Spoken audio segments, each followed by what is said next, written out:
more lock back. I'm going to so check out the door. Okay. No, I'm just Chihuahua. Oh, yeah. Almost died.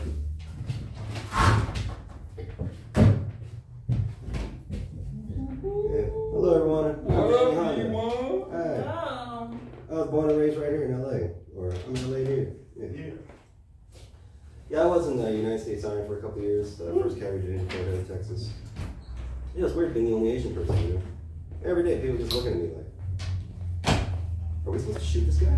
Yeah, you get some good benefits, you know, being in the Army. Like, not too much, but I would say the main benefit that I got is the ability to give old men hard-ons. Yeah, old men, they love hearing Army stories, you know? I guess because it makes them feel younger, or maybe gives them hope for the future or something. Like if I meet some old guy at a park and I start telling him Army stories, so he'll come all over me. Ooh. Yeah, I was talking to this Persian guy the other day. I was like, you're Persian? From Persia? He was like, yeah, where are you from? I was like, the Han Dynasty. Yeah, I remember Bernie Mac. He was awesome, right? Right. But he was the scariest fucking comedian I've ever seen in my life. You know what I mean? He was like 6'3", 230 pounds. You know, Sinbad's a big guy too, but you can tell Sinbad's like a nice person. Bernie Mac, that guy's like a thug. Like, you know, that motherfucker's crazy, man. Like fucking every role he ever played, you know, he'd always play the same kind of character, you know. He's like, you gotta laugh, you gotta fucking laugh. You know, that's why his eyes are all big and shit. You know, when you choke with someone, you want to stare into their soul and shit. Yeah, I liked D.L. Hughley. He was a good comedian, but what was that thing on his face? You know what I mean? I always thought like maybe his mom slapped him or something too hard, you know? She's like, you better not touch that birthday cake. Well, I'll slap a birthmark on your face. And he's like, BAM! Yeah, and then Dave Chappelle, you know, he was cool, you know? Like, I grew up in a white neighborhood too, you know, so I get his jokes, you know, but I know a lot of black people don't really like him too much, you know? You all treat him like a gay cousin or something. You're like, just stay on that side of the yard, Dave. Don't touch children. Yeah.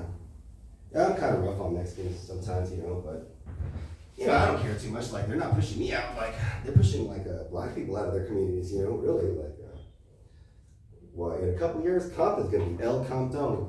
NWA is going to stand for Niños with Accents. Yeah, man. Be like, hey, what's up? It's Spice Cube with Niños with Accents in our new song, straight out of El Compton. Yeah, one thing I noticed, like, when black people get older, they start kind of turning white, you know? Yeah, like when they get really old. Like Morgan Freeman, right? When he was young, he was just like a regular black guy. Now he's about 5 years away from turning into Joe Biden. Yeah, white people are thin-skinned, you know. They're the thinnest motherfucking skin people, you know, I've ever fucking met in my, you know. I guess that's why they're white, because their skin is so thin it can't hold any melanin, you know. Good example is the movie White Men Can't Jump. Came out like over 32 fucking years ago. They're still fucking butthurt over that fucking movie, you know. Every fucking day I hear, like, at least once a month, one comedian or another was like, oh man, that fucking movie, that's bullshit, White Man Can Jump, just watch. Well, I jumped yesterday. Yeah, you know what type of shit you guys say about us? Come on. It's not that bad, you know what I mean? Here's my impression of a white person. What are you doing? What are you doing? What are you doing? What are you doing? I'm offended. I'm really offended. Yeah.